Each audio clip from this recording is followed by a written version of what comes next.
Então vamos dar início à aula, continuação, dos milagres do Evangelho, as curas, e nós vamos fazer uma sequência do homem da mão ressequida, o paralítico da piscina, o cego de nascença e o servo do centurião de Cafarnaum.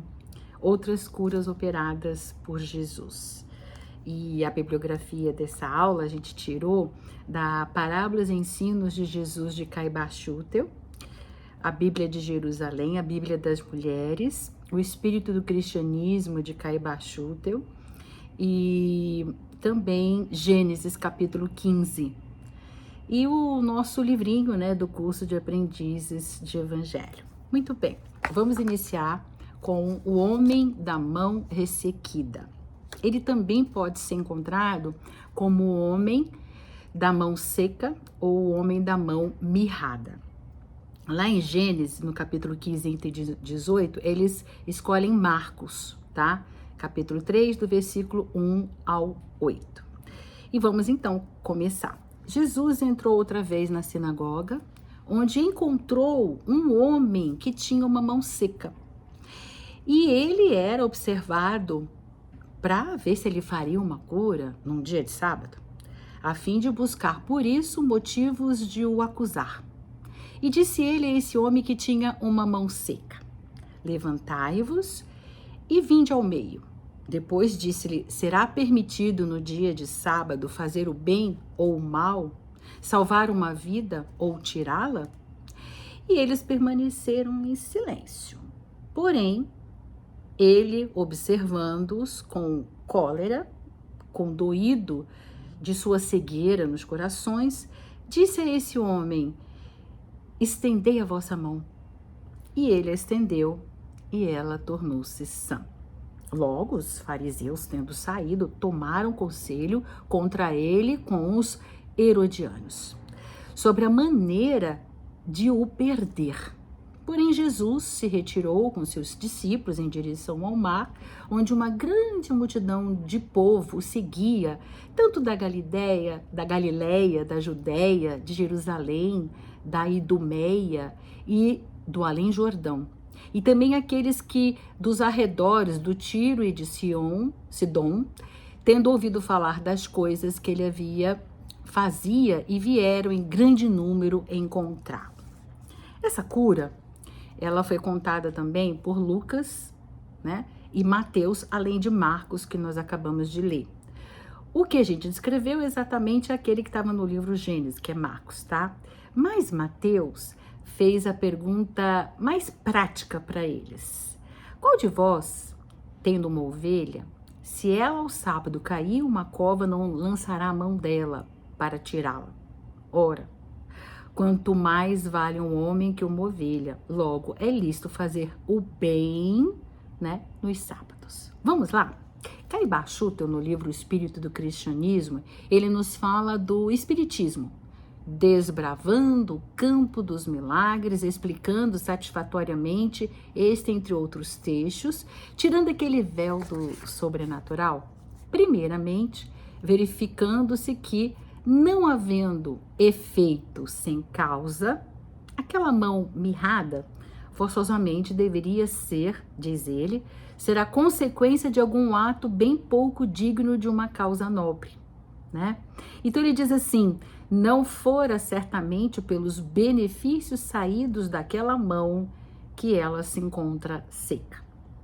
Aí eu fui buscar no livro de psicossomática chamado Diga-me onde dói, eu te direi por quê, do Michael Du, é a editora Campos, caso você queira procurar, E diz assim, entre aspas: as mãos, elas vão falar da nossa relação com a ação manifestada sobre o mundo exterior. Tensões, dores, sofrimentos nas mãos significam que a nossa relação com o mundo exterior é uma relação de supremacia, de poder, de possessão ou até de avidez. Queremos muito segurar, apertar, dominar as coisas ou os indivíduos, seja pela vontade de dominar ou até pelo medo. A mão que se fecha é aquela que retém. que tem medo que as coisas se escapem, ou que se defende, ou que ataca, ou que quer golpear, né? A mão pacífica, ou aquela que acolhe, ela está sempre aberta. Enquanto que a mão que fere, né? Que queira a vingança, ou que ameaça, ela está sempre fechada. Vamos voltar aqui agora? O Caibar Schutel nos fala que a mão mirrada, seca, não era com certeza pelos pães que ofereceu aos famintos, pelos vestidos que dera aos maltrapilhos, pelos copos de água que matou a sede das criaturas do Senhor. Foi pelo mal que ele fez, ou pelo bem que ele deixou de fazer, né? Aí é uma coisa para a gente pensar. Não é só eu não faço mal, mas também a oportunidade de fazer o bem e não o fez. Porque a peça, continua lá, Caibar Schutel, né? A peça de uma máquina qualquer, trabalhando mal ou não trabalhando, tornando-se, portanto, defeituosa, o que a gente faz? A gente retira ela da máquina. Se ela enferruja porque ficou inativa, né? Ela mirra, ela quebra-se. E a qualquer pequena pancada. E de quem é a culpa? Do maquinista? Do condutor da máquina? Do condutor do corpo, que é o espírito? Então, Schutel diz que não sabemos o que Jesus teria dito depois do homem, depois daquele homem, né, quando ele acabou de curar a mão. Mas ele arrisca, né, a dizer que com certeza ele aconselhou aquele homem, talvez assim, abre aspas, doravante, estende sempre a tua mão, mas estende-a para o bem, pois já a estendeste muito para o mal. E o segundo aspecto para a gente refletir sobre essa passagem é que o amor não tem dia nem hora para ser praticado. Está lá no nosso livrinho do curso de Aprendiz do Evangelho, né? E o magnetismo de Jesus agiu serenamente sobre a atrofia nervosa da mão daquele homem. Disse o mestre: meu pai não cessa de agir, eu também não posso cessar. Está lá em João 5,17. Como o sábado é que é feito para o homem e pelo homem, né? Nós sabemos que a verdadeira caridade está nos sentimentos nobres e não no dia da semana. Mas lá no Antigo Testamento, vamos rever, está lá na Bíblia das Mulheres, era considerado o 7º dia da semana sagrado, né? E era reservado para adoração a Deus e o descanso, já que Deus também descansou no 7º dia depois da criação. Eles não trabalhavam no sábado. Em hebraico é Shabat, com S-H-A-B-B-A-T, Shabat, que quer dizer 7º dia. E como verbo, né, Shabat quer dizer parar ou descansar. Pois esse dia era para fazer aliança com Deus. Qualquer trabalho era considerado uma transgressão a Deus. E a penalidade, sabe qual era? Né? Se você profanasse o sábado, gente, era a morte.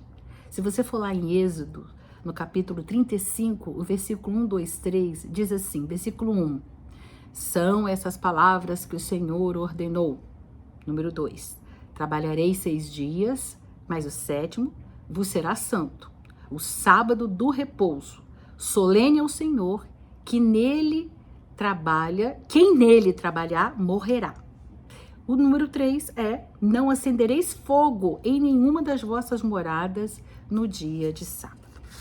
Em Números 15, se você for no versículo 32 até o 36, nós temos um exemplo de um castigo da violação de sábado. Um homem, ele foi pego apanhando lenha no sábado. Levaram-no até Moisés e Arão, né? Prenderam-no, então disse o Senhor a Moisés, né? Que é o que Moisés dizia, foi o Senhor que disse, tal homem será morto, toda a congregação o apedrejará fora do arraial.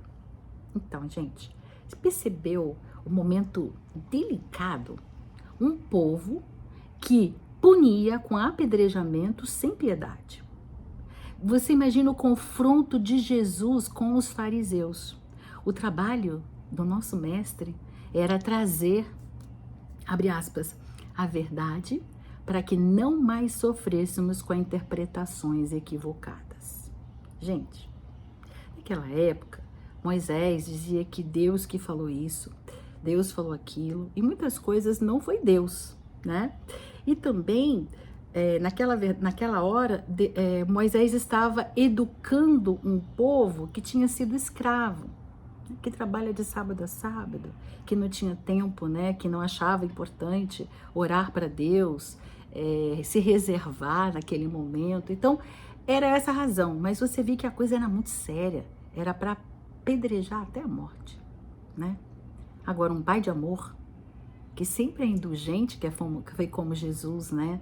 Desconstruiu tudo isso e trouxe para nós um pai lá do filho pródigo, que abraça, que perdoa, que é indulgente, que permite inclusive o arrependimento e o reparo das próprias faltas com o trabalho no amor. Então, essas que nós vamos hoje falar, essas curas, estão sempre relacionadas ao sábado, né? Por isso que é importante a gente estar pesquisando, estudando e refletindo sobre isso para compreender aquela situação naquela época. Então, no próximo, nós vamos falar sobre o paralítico da piscina. Abraços fraternos!